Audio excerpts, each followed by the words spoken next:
Det er Halloween, og det bliver i morgen aften markeret her i Tivoli ved, at den gamle park her bliver invaderet af 200 monstre. Ja, dem som kommer til at gå rundt herinde og være ret uhyggelige i morgen aften, det er nemlig Nadia Rundblad og Curie Fox. Godmorgen og velkommen til jer. Tak. Curie, du skal være klædt ud i morgen aften som, prøv lige at forklare det. Jeg skal være Disneys Filurkat. Fra Alice i Eventyrland. Ja. Du ser jo sådan, nu skal man jo passe på, hvad man siger, forholdsvis almindelig ud lige nu. Du har allerede gjort lidt ved øjnene. Ja. Det ser fuldstændig vanvittigt ud. Hvad er det, du har gjort der? Jamen, jeg har bare taget gule kontaktlinser, ikke for at simulere katteøjne. Den er jo meget berømt for at have den store mund og de der gule øjne. Ja.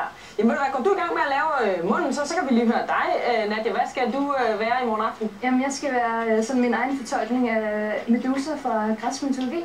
Medusa, hvis hår jo er lavet af slanger. Ja. Så det her, det er simpelthen den paryk, du skal have på? Ja.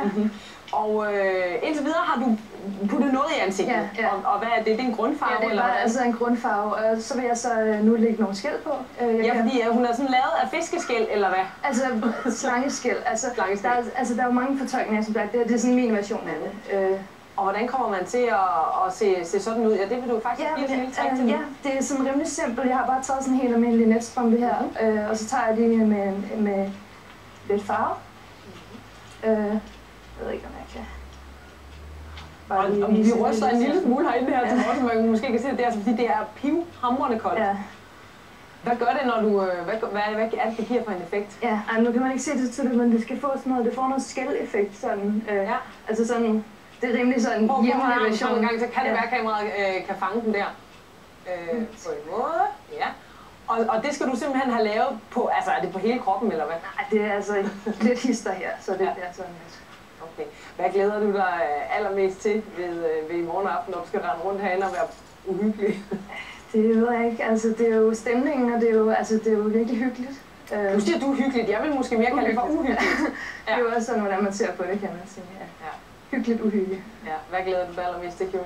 Jeg glæder mig mest til bare at få lov til at komme ind og være sammen med en masse af mine venner. Ja, fordi der er masser af dine venner, som også skal der er en del af mine venner, som kommer ind i morgen også. Okay, så det er ikke sådan, at de synes, at du er totalt... Jeg var bange for det fandt. Nej, bare roligt. Jeg bliver set, de går rundt, så jeg vidste ingen problemer. Man må godt se helt almindeligt ud af den der, ikke også? Jo, okay. Altså jeg ser ganske fint og klar. Altså, der er ikke noget... Man kan næsten ikke tage øjnene fra det, ikke? Nej. Nå, vi vender tilbage til i løbet af morgenen. Med sminken der. Tusind tak indtil videre. Så vil jeg bare lige vise det her LP. Den udkom for 35 år siden. Godmorgen og velkommen tilbage til God Morgen Danmark. I morgen her i Tivoli, der vil 200 monstre. Ja, du hørte rigtigt. 200 monstre. 200 stykker. Indtage Tivoli. Det er rigtige monstre. Det er det. Jeg to, Curie og Nadia, godmorgen og velkommen endnu en gang. Fortæl lige, lad os starte med dig, Nadia. Medusa, det er dit monster. Hvad er der sket siden i morges? Jamen, der er jo kommet lidt skæld på, og der kommer noget slanger i håret, og der er sådan... Der er sket noget med tænderne også. Prøv lige at smile en gang. Yes, der er sket noget der. Og der er, make-up og sådan. Hvor lang tid har det taget det her? Altså siden sidst har det taget en 3 kvarters tid. Okay. Og lad os bare lige se mig nu.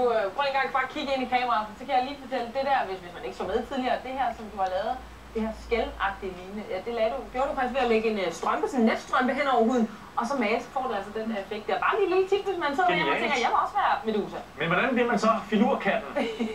Og Alice i Eventyrland, det ved Curie. Hvad er der sket siden i morges med dig, Curie? Jamen, jeg har bare lavet en mund, hvor det er bare enkelt, fordi det er dens kendetegn, det er den der store mund. Og så har jeg gule kontaktlinser i, og lavet lidt sort om øjnene, for at ligesom stå ud af det der signalerer, at jeg er filurkatten. I ser jo også lidt uhyggelige ud, vil jeg sige. Det bliver altså en uhyggelig dag i morgen her i Tivoli. 200 monstre. I skal have held og lykke til jer alle sammen. Det bliver sikkert super sjovt. Jeg vil sige, det er faktisk lidt mere uhyggeligt, når det er mørkt. Altså nu når... Ja, nu står jeg og kigger på, og jeg tænker, jeg er ikke skarp på videre sand, så man siger det sådan. Ja, prøv så at kigge bagud. Men indtil videre skal I hvert fald have tusind tak og have en fantastisk dag i Tivoli her i morgen. Og så er der et brandsmart overlæg til vejret. Bliver det også monsterfedt vejr? Godt overlæg! Det er fantastisk. Ja!